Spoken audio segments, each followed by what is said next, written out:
Bonjour nos téléspectateurs de AV TV. Recevons un homme de Dieu puissant, un homme de Dieu que nous avons l'habitude de suivre en direct sur AV TV. Voilà, il va se présenter. Le docteur Salah Isomba, auteur du livre Va et raconte ce que j'ai fait pour toi. Actuellement fondateur du ministère Va et raconte. C'est le Seigneur qui avait dit cela le jour qu'il m'avait délivré. Va et raconte ce que j'ai fait pour toi. Et en même temps responsable du Temple des Nations au Cameroun en vente tropicana pour ceux qui ont l'habitude de nous voir sur les médias comme Facebook ou bien la télévision. Voilà, merci beaucoup docteur pour la présentation. Nous allons tout droit à nos questions pour cette émission Parcours. Nous vous signalons, docteur, c'est une émission où le peuple de Dieu veut savoir d'où viennent les hommes de Dieu qui nous prêchent, comment ils sont, quels sont leurs parcours.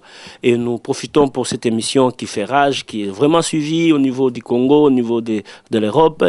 Et nous avons ce plaisir de vous recevoir. Est-ce que vous pouvez nous expliquer dans un bref délai le parcours du docteur Isomba?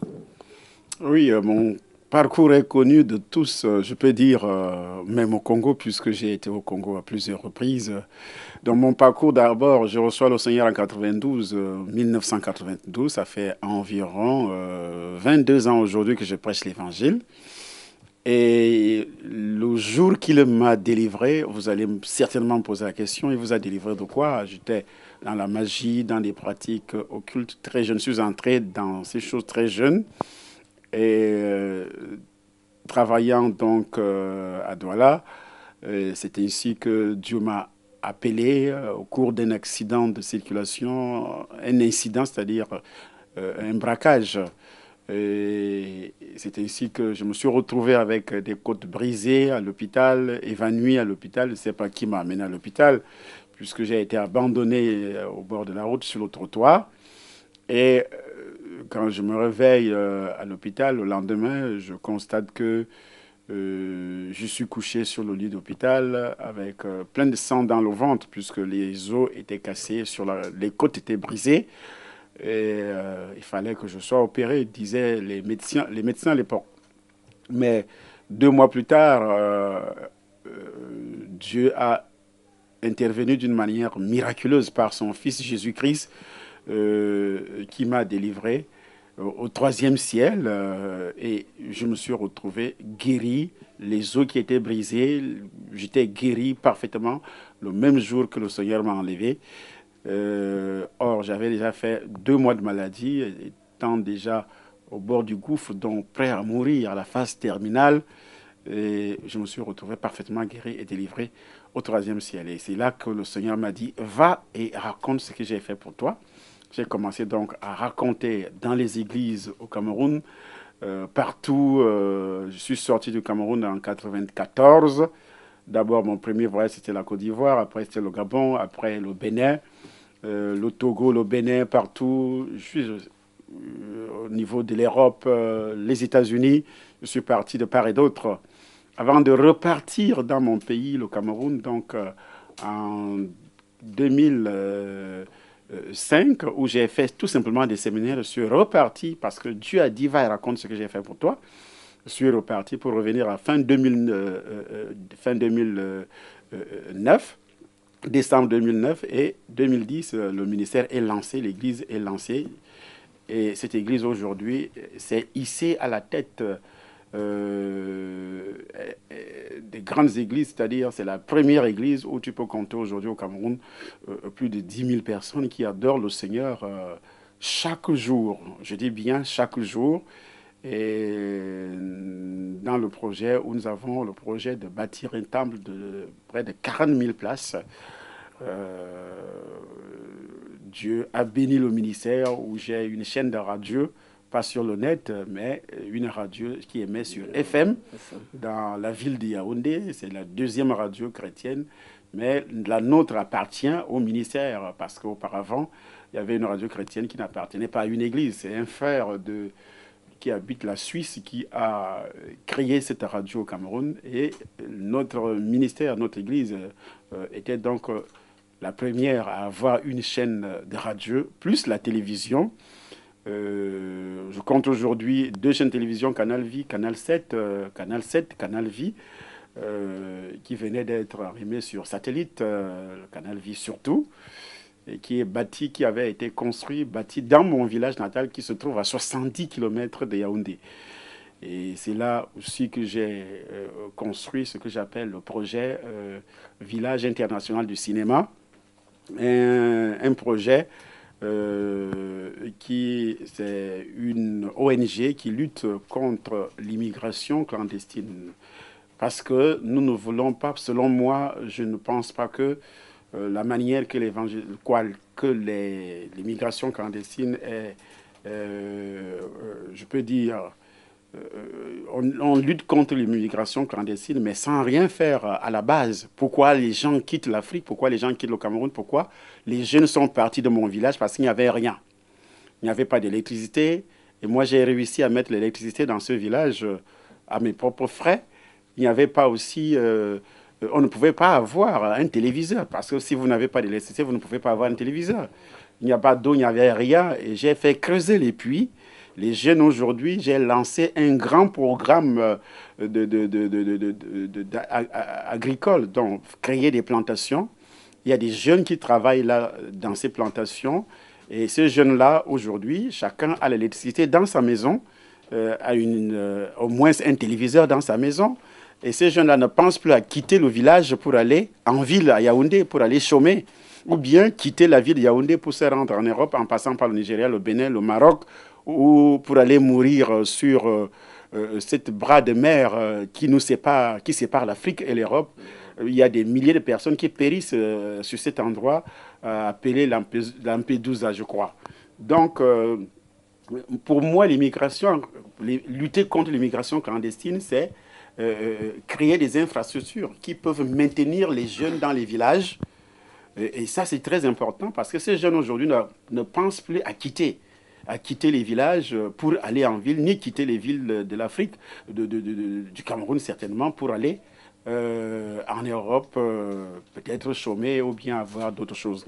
Donc voilà en principe mes activités dans ces pays, le Cameroun plus précisément dans la ville de Yaoundé. Ceux qui sont toujours sur le net peuvent voir, frapper sur Facebook, ministère international va et raconte, pas en un seul mot, ministère international va et raconte, je dis bien raconte, pas rencontre, mais raconte, pour aller raconter ce que Dieu a fait pour toi. Ministère international va et raconte. Sur Facebook, vous allez voir ce ministère qui est devenu, je peux dire, un marchepied pour le Seigneur, pour agir dans notre pays. Amen. Vraiment un parcours très colossal. Nous bénissons Dieu pour cela, pour tous ces projets. Que le Dieu de la Bible soit là pour que cela encore aille en avant. Voilà, nous entrons directement dans nos questions, docteur. Aujourd'hui, vous travaillez dans quel domaine? Votre particularité dans le ministère, vent et rencontre, qu'est-ce que vous dites aux gens dans le ministère qui est votre église? Dans mon ministère, j'ai environ, dans la ville de Yaoundé, au temple central, j'ai environ 10 hommes de Dieu, 10 pasteurs qui travaillent avec moi. Et j'ai aussi installé un système vidéoconférence quand je suis à l'étranger, comme je suis ici en Belgique de passage. Qu'est-ce que je fais? Je peux prêcher dans ma chambre d'hôtel. On me voit dans la salle.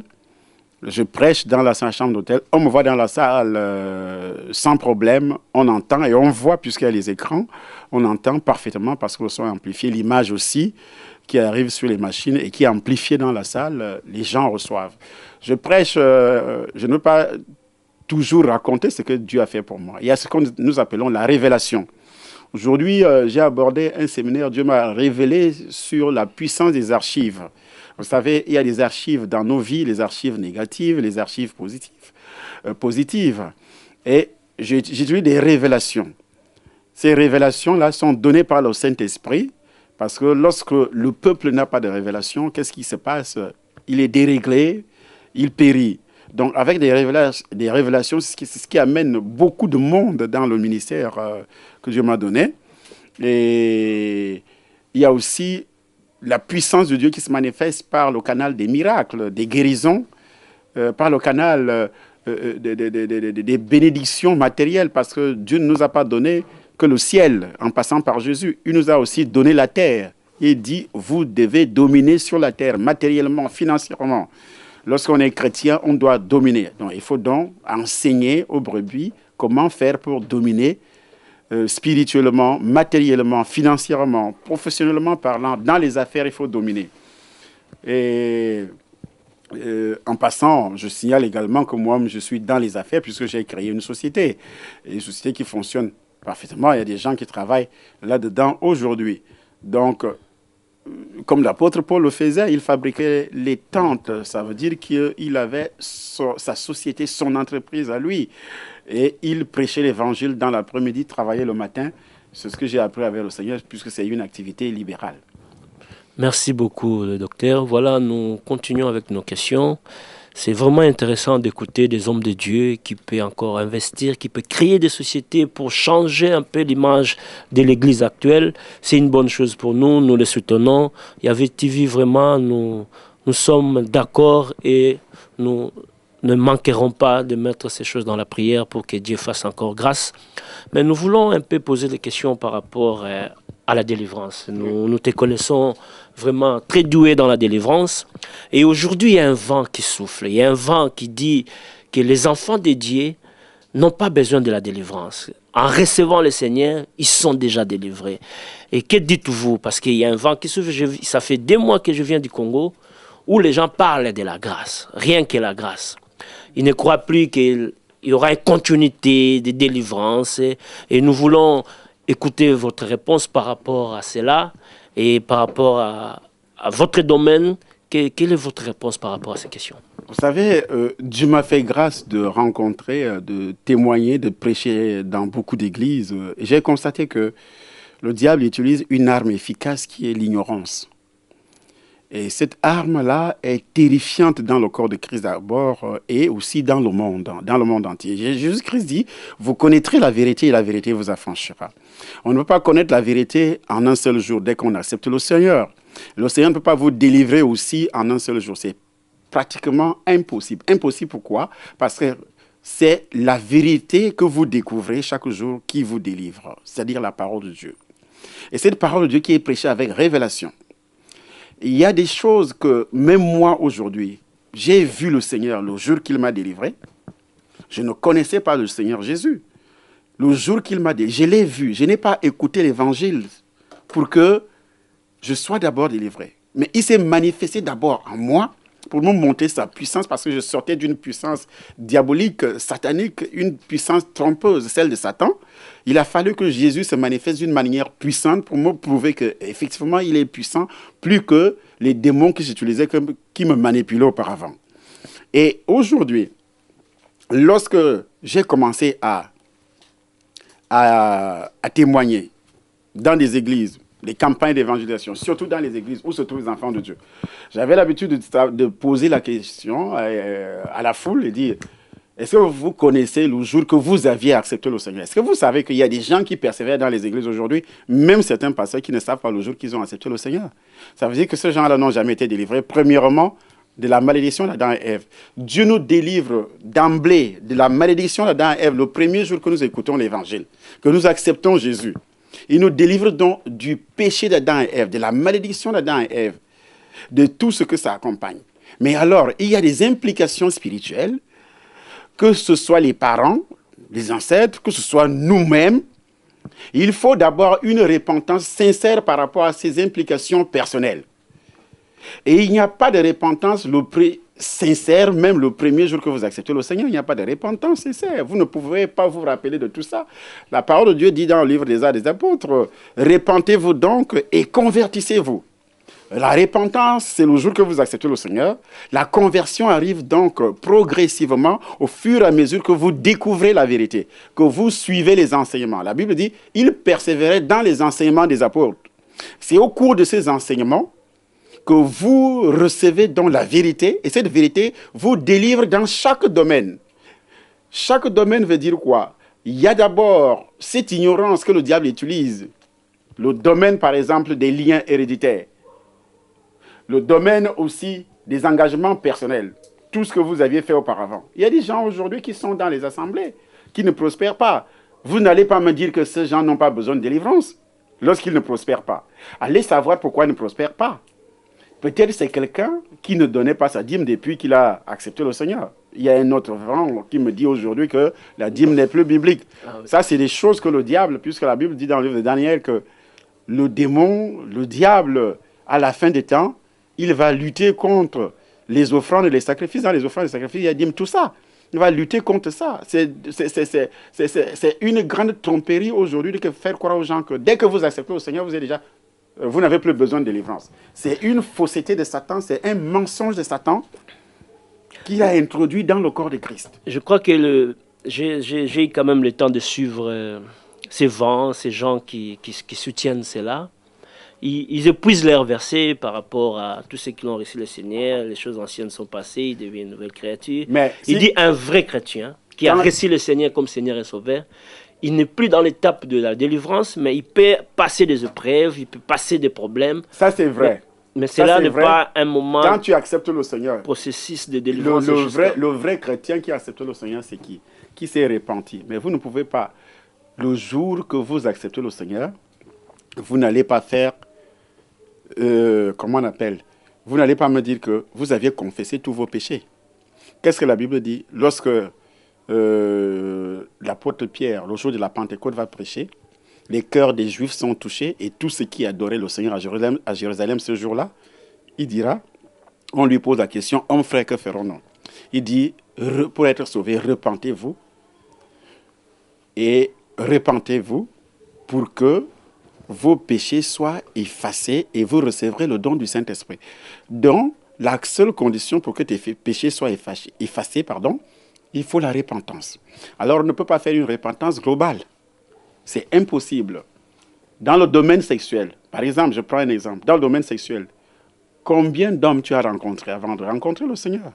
Tu ne peux pas dire à Dieu que oui, oh, voilà, moi, j'étais impudique. Ça, c'est un témoignage. Ça n'a rien à voir avec la repentance. J'ai rencontré telle femme, telle femme, telle femme, telle femme. C'est normal que tu le dis à Dieu.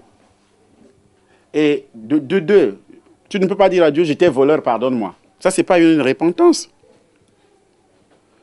Et que pensez-vous quand on dit que tu es devenu une nouvelle créature? Les choses anciennes sont passées. Voilà, parce que tu t'es repenti, tu as demandé pardon à Dieu. Et puis tu as pris l'engagement. Il y a un processus à suivre pour qu'on devienne une nouvelle créature. Non, il y a un processus, bien sûr. Il y a vraiment un processus. C'est dans les enseignements alors. Parce qu'il y a des gens qui continuent à commettre certaines choses dans l'ignorance. Dans l'ignorance. Et c'est comme ça que sa délivrance arrive au fur et à mesure qu'ils découvrent la vérité. La Bible dit, nous connaissons en partie. Nous connaissons en partie. Mais au fur et à mesure que tu découvres la vérité jusqu'au jour de ta mort, parce que tu vas persévérer jusqu'au jour de ta mort. Alors, si c'est vrai ce qu'ils disent, donc, quelqu'un accepte le Seigneur, il va rester au quartier. Il est sauvé parfaitement, il va rester au quartier en disant, bon, j'ai déjà la grâce, je peux rester au quartier, j'ai accepté le Seigneur aujourd'hui. Pourquoi il doit persévérer dans les enseignements encore?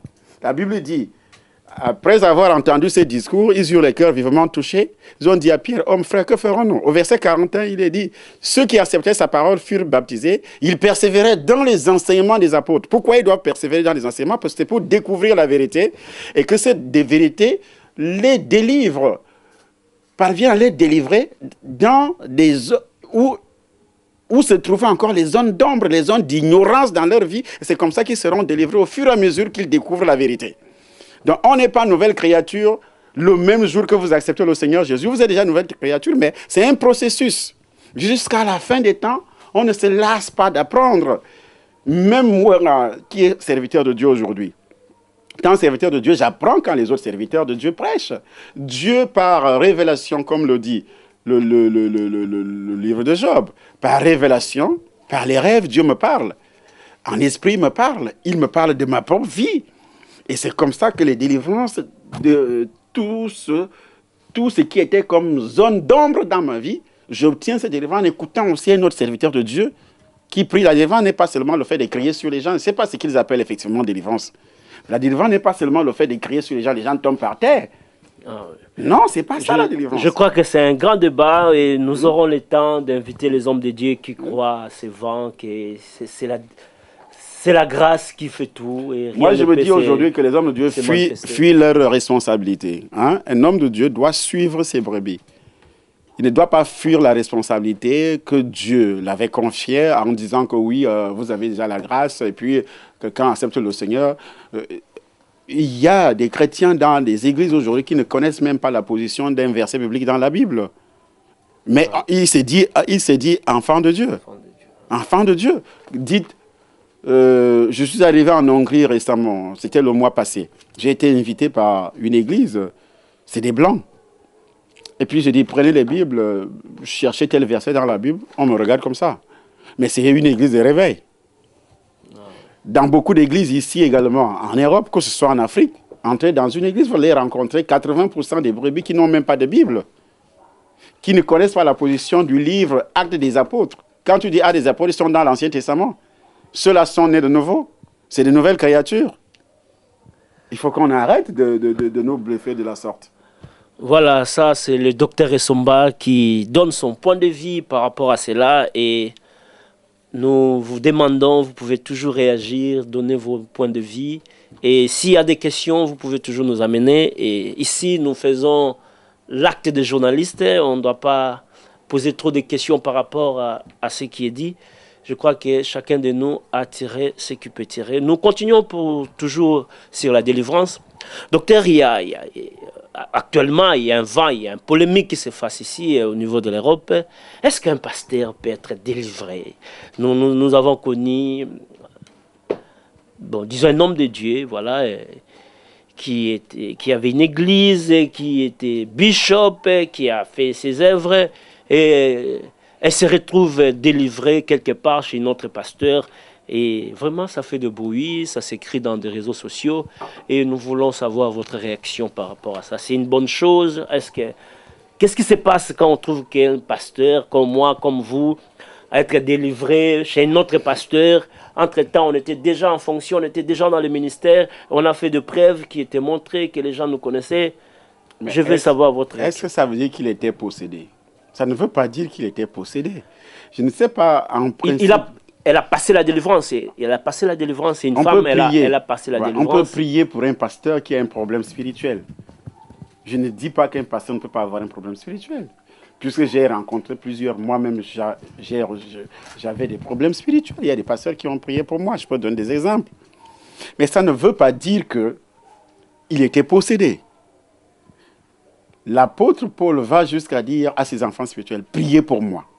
Un homme de Dieu mérite également de recevoir les prières des autres, parce que tu donnes beaucoup. Il faut que tu sois, parce que tu es au centre d'un grand combat. Tous les démons, tous les esprits que tu chasses reviennent vers toi pour te combattre. Mais il y a aussi un problème. Le problème, c'est que ce que j'appelais les zones d'ombre dans ta vie, là où il y avait ignorance, le diable en a profité pour te soumettre à sa volonté. Il peut te soumettre à sa volonté, commence à détruire. Même il y a les ministères de certains hommes de Dieu qui ne marchent pas aujourd'hui à cause des liens. Mais lorsqu'il découvre, il dit, voici un homme de Dieu qui prêche, voici ce qu'il a dit, ça me touche. Il va voir cet homme de Dieu-là, l'homme de Dieu prie pour lui, mais on ne doit pas se séquer. L'homme de Dieu ne s'est pas limité à prier, mais l'homme de Dieu a passé une délivrance à la personne. Et les démons ont parlé, il y a une réaction par rapport à la délivrance. Non, si les démons ont parlé, si les démons ont parlé, là c'est grave. Parce que un corps qui abrite le Saint-Esprit, qui réellement a le Saint-Esprit, à moins que le Saint-Esprit a été éteint. Si le Saint-Esprit est éteint, parce que la Bible nous dit aussi de ne pas éteindre le Saint-Esprit par des comportements un peu bizarres. Le péché, par exemple, tu persévères, même si tu es passé, tu persévères dans le péché, tu éteins le Saint-Esprit. Et qu'est-ce qui va se passer? Ton corps sera de nouveau envahi par les démons. Alors, lorsqu'on va prier au cours d'une délivrance, les démons vont sortir. Donc, ça dépend de la vie que ce pasteur menait auparavant. Qu'est-ce qui s'est passé dans sa vie pour que les démons récupèrent le terrain qu'ils avaient perdu auparavant?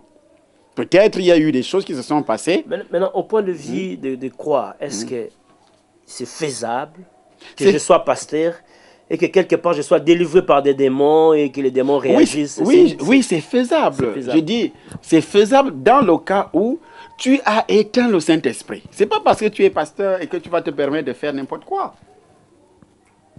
Lorsque tu éteins le Saint-Esprit, c'est le Saint-Esprit qui nous protège contre l'envahisseur qui est le diable. La Bible dit, nous n'avons pas à lutter contre la chair et le sang, mais contre les dominations. Éphésiens chapitre 6, verset 12.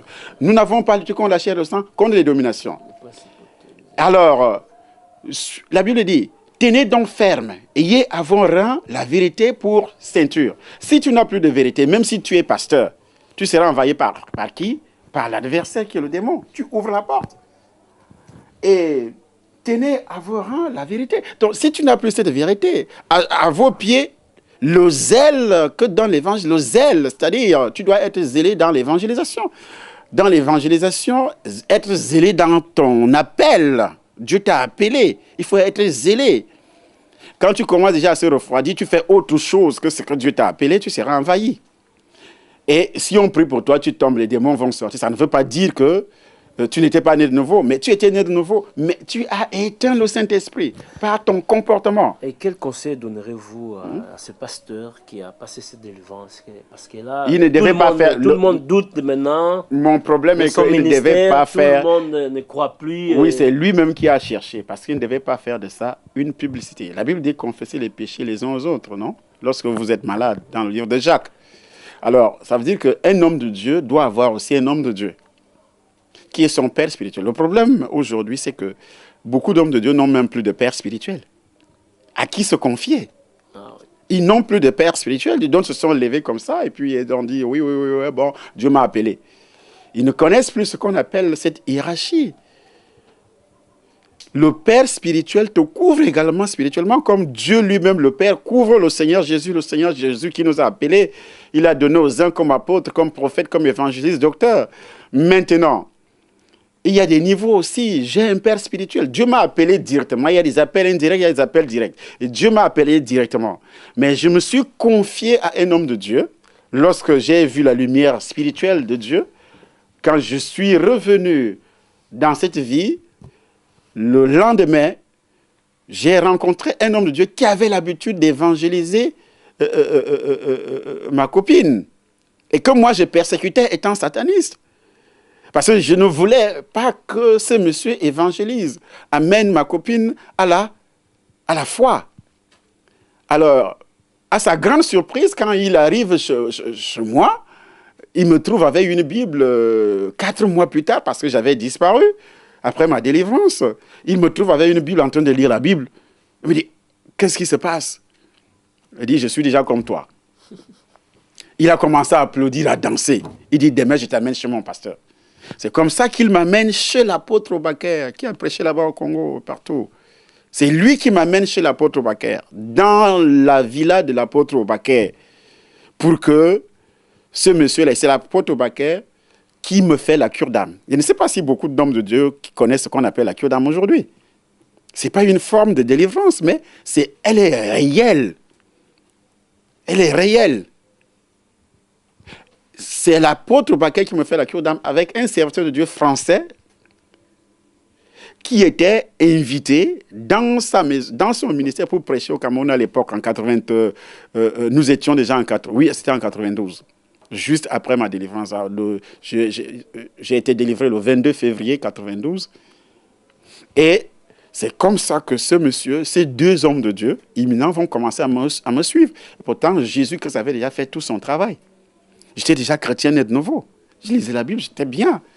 Mais ils vont procéder donc au brisement. Ils ont commencé à m'enseigner. Donc, à briser, à délivrer quoi encore, puisque j'étais déjà chrétien. Parce qu'il me disait que, puisque tu as pratiqué ces choses-là, si tu ne les confesses pas, les liens vont rester et le diable va profiter pour te ramener en arrière. Merci beaucoup. Je parle d'Obakère qui est connu, que les grands hommes de Dieu du Congo ont invité à Kinshasa pour prêcher. Ok. Voilà, ça c'est vraiment des bonnes réponses que le docteur est en train de nous donner. Nous sommes très contents d'écouter de telles choses. Mais docteur, nous allons toujours dans la même optique parce que ce sont des choses vraiment qui sont en actualité par rapport aux vents évangéliques qui se sont qui se sont en train de se faire au niveau du Congo, partout ailleurs ou en Europe. La question est la suivante.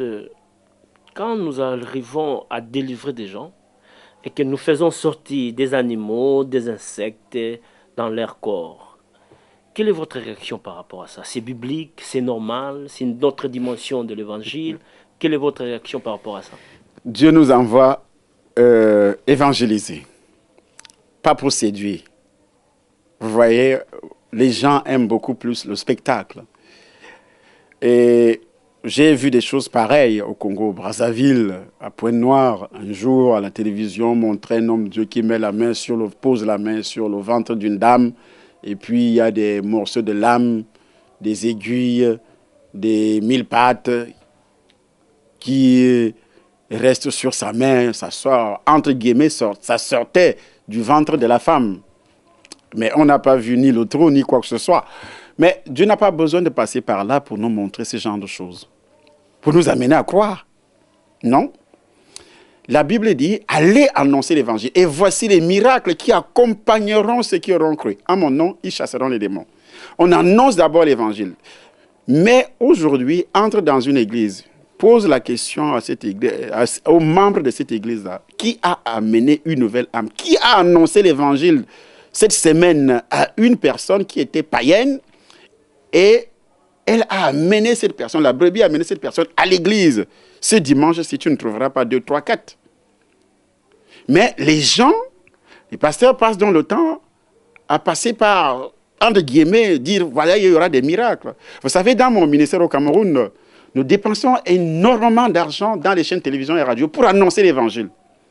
Et qu'est-ce que nous mettons? Nous mettons des images de délivrance qui sont réelles, des miracles qui sont réels, puisque Jésus-Christ a dit, voici les miracles qui accompagneront. Ça a passé même chez nous aussi. Voilà.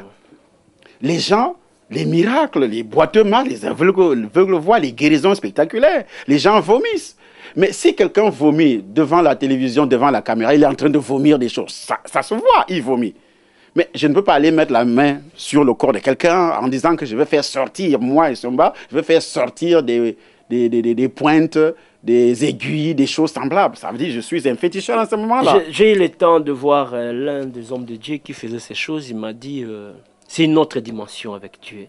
Non. La Bible dit, le miracle, c'est ce qui dépasse l'entendement des hommes. Non. Dieu nous a dit, nous ferons Moi, j'ai fait la magie. Moi, j'ai fait la magie. Vous savez, il y a beaucoup qui trempent la main aujourd'hui. Ils sont incapables d'évangéliser, mais ils trempent la main dans des choses pareilles. Et puis c'est pour tromper les gens. Bien. Tu fais ça alors pourquoi? Dieu va faire ça, c'est parce que la Bible dit, lorsque Pierre a prêché, c'est la parole qui avait touché. Actes des Apôtres, chapitre 2, versets 37 à 38. Ils eurent les cœurs vivement touchés. Ils n'étaient pas convaincus parce qu'ils ont vu les morceaux de pointe qui sortaient des corps des gens. Ils étaient convaincus par la parole qui a été prêchée avec révélation. On a révélé une personne qui était le sauveur. Cette personne, c'est Jésus. On a révélé sa puissance. Sa puissance où, comment il peut sauver le pécheur. Le pécheur. C'est cet évangile-là que nous voulons, qui peut amener une âme à la conversion. Et non la séduction. Parce que les gens vont venir parce qu'ils ont vu, ils ont des problèmes, il a mal au ventre, il sait que c'est des lames que l'autre sorcier a mis dans son ventre, je vais là-bas pour ça. Il ne viendra plus parce qu'il est touché, il ne sera plus convaincu par la parole de Dieu, il viendra parce qu'il a vu que cet homme-là est très puissant, il va m'enlever les points qui sont dans ma tête, c'est tout. Donc, la Bible dit, la parole de Dieu dit, dans le livre des Actes des Apôtres, Pierre avait prêché, il venait de recevoir le feu le jour de la Pentecôte, il s'est tenu, il a prêché, il a démontré qui était Jésus. Et puis, le verset 37 dit, après avoir entendu ce discours, ils eurent les cœurs vivement touchés. C'est ce que nous voulons. Il faut que les pasteurs alors prêchent, il faut que les évangélistes prêchent, il faut que les brebis témoignent. Ils l'ont vaincu par le sang de l'agneau et par la parole de leur témoignage. Donc, je témoigne aujourd'hui que Dieu m'a délivré. Si la brebis va témoigner en disant que je suis allé voir tel pasteur, et voici, il a mis la main, et les lames sortaient, et les choses sortaient, et puis ceci. Moi, j'ai vu les fibromes sortir des ventres des femmes qui devaient être opérées. Elle a reçu la prière le soir, elle rentre chez elle à la maison, elle a envie d'aller dans les toilettes, faire ses besoins. Mais quand elle arrive sur les toilettes, ce ne sont pas les excréments ni quoi que ce soit, mais c'est le fibrome qui va sortir. Ça tombe dans le pot, elle ramasse, elle emballe ça, des boules, des grosses boules, elle emballe ça, elle amène à l'église, elle témoigne. J'ai vu avec mes yeux à plusieurs reprises. Mais ce n'est pas moi qui aurais mis la main dans le ventre de la femme, dans le sexe de la femme pour dire que le fibrome va sortir. Moi je fais sortir le fibrome aujourd'hui. Dieu est souverain. Donc il peut manifester ses miracles. Moi j'ai vu trop de miracles avec le Seigneur. Mais ce n'est pas des miracles où c'est... donc il faudrait que les serviteurs de Dieu entrent dans l'évangélisation et non dans la séduction. Il faut que les cœurs des gens soient touchés. Voilà. Si le cœur de quelqu'un est touché, il se convertit. C'est pour ça que nous avons aujourd'hui des païens dans les assemblées, parce qu'ils viennent seulement pour des miracles. Merci docteur pour des réponses. Voilà, nous tendons vers la fin de notre émission. Nous avons une question et puis nous allons parler de ces séminaires qui vont s'organiser ici à EIB. Notre dernière question, c'est toujours dans le même aspect des délivrances, des vents qui soufflent. Il y a maintenant une autre dimension encore qu'on parle, où un homme de Dieu peut sortir en esprit pour aller par exemple voir le docteur Essomba au niveau de Douala, au niveau du Cameroun, de Yaoundé. On parle en esprit. Et puis quand on va se rencontrer comme ça physiquement, tout ce qu'on a parlé en esprit, on le réalise physiquement. Quelle est votre pensée? C'est la sorcellerie. Je dis directement, c'est la sorcellerie. Ça n'a rien à voir avec Dieu. C'est la sorcellerie, c'est des choses que tous les sorciers, dans le domaine de la sorcellerie, les gens peuvent se déplacer avec le corps, les gens se déplacent en esprit. C'est le démon qui déplace ton esprit, il te montre des choses et l'esprit, ton esprit humain revient dans ton corps. C'est le démon qui fait ce travail, comme dans la sorcellerie. Mais quel est le but que Dieu veut atteindre pour réaliser une telle action? Il parle aussi d'une dimension spirituelle. Non, il peut quitter de son corps. C'est des histoires, c'est la sorcellerie. Aller vivre comment vous louez Dieu là-bas au Douala, au Cameroun. Dieu peut me montrer une vision. Non, lui, il sort de son corps. Il dit que je sors de mon corps. C'est la sorcellerie. Je sors de mon corps. C'est des gens qui nient également la délivrance. Et puis je reviens. Il ne sait pas que ce qu'il est en train de faire, c'est de la sorcellerie. Ce n'est pas Dieu. Amen. Voilà. C'est de la sorcellerie. Un point, un trait. Voilà, ça c'est le point de vue du docteur Essomba par rapport aux sorties. Je suis tout à fait d'accord avec ces réponses et nous attendons vos réactions. Voilà, nous voulons parler de ces grands séminaires qui vont se passer ici à EIB. Nous voulons écouter le docteur. Il sera ici à Bruxelles où nous vous invitons vraiment de venir. Il va parler de ça. C'est le 21 au 29 juin. Nous lançons déjà cet appel. Et dit aux gens, invitez les gens chez le docteur Kibutu à EIB, ici à Bruxelles, à Jette. Donc le docteur va nous parler de quoi il va parler, du thème, afin que nous, les enfants de Dieu, nous puissions nous préparer, de mettre ça dans nos carnets et que nous puissions répondre à cette invitation. Voilà, docteur, qu'est-ce que vous allez nous bénir, qu'est-ce que vous allez nous parler ces jours-là, le 21 juin, ici à EIB? Le thème central, c'est détruire les archives. Les archives ici représentent quoi? Nous prenons l'exemple d'un homme de Dieu puissant dans la Bible qui s'appelait Moïse. Quand vous lisez le livre de Genèse, au chapitre 47, à partir du verset 5, vous découvrez que Moïse est né dans une famille où les gens étaient tellement colériques, la colère. Moïse est né dans une famille où les gens étaient vraiment méchants, la famille de Lévi. Et c'est ainsi que Moïse aussi va naître. Dans cette même colère, Moïse a hérité cette même colère. Et ces archives dans la vie de Moïse ont fait en sorte que le diable est entré dans ces archives pour aller voir qu'est-ce qui était écrit pour la famille de Moïse. Et comme Moïse a le même sang, ce que la science appelle l'ADN, même ADN que son père, qui était méchant, qui était colérique, le diable est allé voir, parce que Dieu a fait des promesses à Moïse, en disant à Moïse, et c'est toi qui feras entrer ce peuple sur la terre promise. C'était clair. Et après avoir dit à Moïse, tu feras entrer ce peuple sur la terre promise, le diable aussi a entendu. Lorsque nous lisons la Bible tous les jours, il y a des paroles prophétiques que les hommes de Dieu libèrent dans les assemblées. Il y a aussi des promesses qui sont dans la Bible, qui nous concernent. Si une personne est en Christ, elle est une nouvelle créature, les choses anciennes sont passées. Mais il arrive que ces choses anciennes-là ne passent jamais dans la vie de certaines personnes. Et il arrive également que lorsque l'apôtre Pierre lui-même s'interrogeait en disant à Jésus, « Voici, nous avions tout quitté pour te suivre.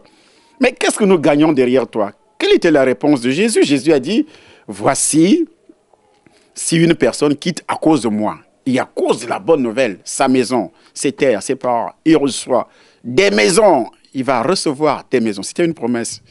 Mais alors, je pose la question à ceux qui disent que la délivrance n'existe pas. Mais pourquoi toutes ces promesses-là ne s'accomplissent pas dans la vie des gens? Des brebis que vous dirigez dans les assemblées, regardez un peu leur vie. Pourquoi ces promesses ne s'accomplissent pas? Justement parce que vous ne faites que parler de la grâce. La grâce ne touche que le péché d'Adam et Ève. Ça n'a rien à voir avec toutes les autres implications. Ici donc, Moïse va souffrir à cause des archives de ses parents. Dans le livre d'Exode chapitre 2, Moïse va naître. Dieu va le prendre, il est choisi. Il le prend, il l'envoie dans la maison de Pharaon. Il grandit là-bas. Quand il grandit, un jour il sort de la maison, il voit comment un Égyptien est en train de brimer son frère. Qu'est-ce qu'il a fait? Il est animé par une grande colère. La même colère, c'est-à-dire, le diable va lire dans les archives de la famille de Moïse, il dit, je peux la voir que par la colère. Il est déjà choisi par Dieu. Il y a des enfants de Dieu, moi j'ai été choisi par Dieu. Mais le diable sait ce qu'il doit lire dans la famille, là où il nous avait beaucoup plus utilisé dans notre famille. Et c'est ainsi que la colère va animer le cœur de Moïse, il tue l'Égyptien. Ça ne s'arrête pas à ce niveau. Et dans le livre de Nombres, au chapitre 20, voici le peuple qui s'est rebellé contre Moïse à plusieurs reprises. Le peuple s'est rebellé contre lui et le diable va lire également dans les archives. Il savait que c'est par la colère qu'il peut amener Moïse à rater le chemin de la terre promise. Il va susciter le peuple contre Moïse, soulever le peuple contre Moïse. Moïse se fâche, une grande colère l'anime. Au lieu de frapper le rocher 2 fois, il frappe une fois, il frappe le rocher 2 fois, avec la colère. Et c'est ainsi que Dieu prend la décision, il dit à Moïse, puisque tu n'as pas pu m'honorer devant le peuple, et voici, tu ne feras plus entrer ce peuple. Et pourtant, c'est Dieu qui l'avait dit, tu feras entrer ce peuple. Et Moïse, ce jour-là, rate l'entrée de la terre promise. Pourquoi? Parce qu'il y avait des archives qui parlaient contre lui. Et chaque fois qu'il y a des archives qui parlent contre toi, même étant chrétien, tu vas rater beaucoup de choses sur cette terre. Il n'est pas dit que Moïse n'est pas entré au ciel. Il est entré au ciel, mais il a beaucoup souffert. Il a même raté. Pourquoi les femmes vont rater le mariage? Leur mariage qui a été prévu par Dieu. L'argent, la Bible dit, de riche qu'il était, il s'est fait pauvre pour nous enrichir. Maintenant, il y a beaucoup de chrétiens qui sont dans une souffrance, dans une misère, dans des problèmes de finances. Ils s'investissent avec des capitaux, mais ils ne s'en sortent jamais. Pourquoi? Parce que dans les archives, il a été dit que dans leur famille-là, ils ne seront jamais riches. Et le diable va toujours lire dans les archives. Les démons vont toujours lire dans les archives. Donc, voilà, c'est un séminaire tout à fait spécial. Lorsque les archives disent que vous n'allez pas accoucher, toi, tu n'accoucheras pas, même si tu es enfant de Dieu, parce que tu n'as pas pu découvrir, avoir la révélation. Parce que c'est la révélation qui va t'affranchir, étant déjà enfant de Dieu, qui va t'affranchir donc de ce qui a été dit dans les archives.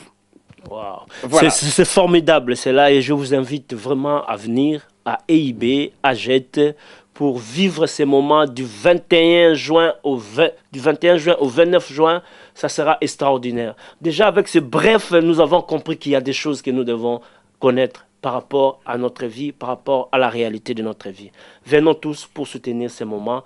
Ça sera de bons moments pour connaître un peu qu'est-ce qui est écrit pour ton archive.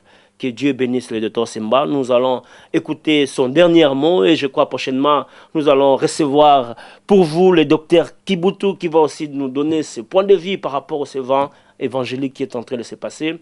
Nous allons écouter les derniers mots du docteur Essomba et cela sera suivi d'une campagne d'évangélisation de Douala qu'on va mettre après cette interview. Oui, j'ai une grande convention au mois d'août. Vous allez voir sur notre feuille Facebook qui va parler de ça. Prochainement, vous pouvez vous inscrire pour venir au Cameroun. C'est un pays merveilleux. Une grande convention qui va durer aussi une semaine au mois d'août, du 1er août jusqu'au 8. Du 1er août jusqu'au 8 août. Vous pouvez donc venir, il y aura des serviteurs de Dieu qui viendront de part et d'autre aussi dans le monde entier, qui seront invités par moi-même. Ce sera une très grande une très grande convention. Il y aura des ateliers dans la journée, des séances plénières dans la soirée. Début août, donc, une très grande manifestation. Vous pouvez vous inscrire et venir passer les vacances là-bas, au Cameroun. Voilà, vous êtes invité. Si vous êtes intéressé, vous pouvez toujours nous contacter ou entrer dans Facebook pour voir toutes ces informations. Voilà, nous voulons écouter le dernier mot du docteur par rapport à cette émission. Mon dernier mot, c'est tout simplement, il faudrait que les hommes de Dieu s'investissent beaucoup plus dans l'évangélisation. Et je n'ai jamais entendu qu'il y a plus de joie au ciel pour un miracle qui s'est produit. Mais j'ai entendu dans la Bible, j'ai lu dans la Bible qu'il y a plus de joie au ciel pour un seul pécheur qui se répand et qui n'a que les 99 justes qui n'ont pas besoin de repentance. Pour faire danser le ciel, il faut qu'une âme entre, quitte les ténèbres, qu'elle entre dans le fait aujourd'hui que les chrétiens évangélistes, les pasteurs, se critiquent sur les chaînes de télévision, se sabotent sur les chaînes de télévision radieuses, sur le net. Parfois, quand je suis sur Facebook, je vois ce que les autres écrivent contre d'autres pasteurs. C'est dégueulasse. Pourquoi? Parce que Dieu ne nous envoie pas faire ces choses-là. Dieu nous envoie plutôt évangéliser. Il y a des brebis aujourd'hui qui n'évangélisent pas, mais qui passent autant seulement à saboter les pasteurs, à parler mal contre les pasteurs, parce qu'ils ont vu ça aussi, ces démons qui travaillent entre les pasteurs pour les diviser. Vous ne pouvez pas réussir ou bien susciter un réveil dans le pays si vous êtes divisé. C'est impossible. Donc, il est à noter que laissons d'abord de côté. Il y a un vent qui souffle. Le seul vent qui doit souffler aujourd'hui, c'est le vent du Saint-Esprit pour amener tous ces païens qui sont aujourd'hui des drogués, des homosexuels, comme on le dit, des ceci, des sorciers et autres. D'autres même sont des athées, ne vont même pas. Il y a des millions de personnes dans cette ville de Bruxelles qui ne vont pas à l'église. Mais nous passons le temps à parler des vents qui soufflent. Mais un seul vent doit souffler, c'est le vent du Saint-Esprit, le vent de la Pentecôte, qui peut amener les païens à se repentir, même sur les carrefours. Au palais présidentiel, le païen se répand partout, dans les bars, dans les boîtes de nuit. Il se répand. On n'a même pas besoin de critiquer les homosexuels aujourd'hui en disant oui, ils sont homosexuels. Non, ils sont homosexuels. Pourquoi? Parce qu'ils n'étaient pas convertis. Parce que vous n'avez pas fait votre travail. Si réellement l'Église avait fait son travail, ce jeune allait se convertir avant que ces choses-là ne l'arrivent. Mais on n'a pas fait notre travail. On passe le temps seulement à critiquer, à dire des choses, à se critiquer d'abord entre nous, et puis dans ce laxisme, le diable en profite. Donc je demande à tous les chrétiens, quand on annonce par exemple la date d'un séminaire, passe le temps aussi à inviter d'autres personnes que tu connais, qui ne sont pas chrétiens, tu les invites, ils viendront écouter la parole de Dieu. Mais il y a même des chrétiens qui découragent les autres en disant n'allez pas là-bas, n'allez pas là-bas, n'allez pas là-bas. Vous faites l'œuvre de Satan. Or, les païens que tu pouvais amener pouvaient recevoir le Seigneur, même si tu les amènes dans ton église. Et c'est normal aujourd'hui que les hommes de Dieu se mettent ensemble pour évangéliser.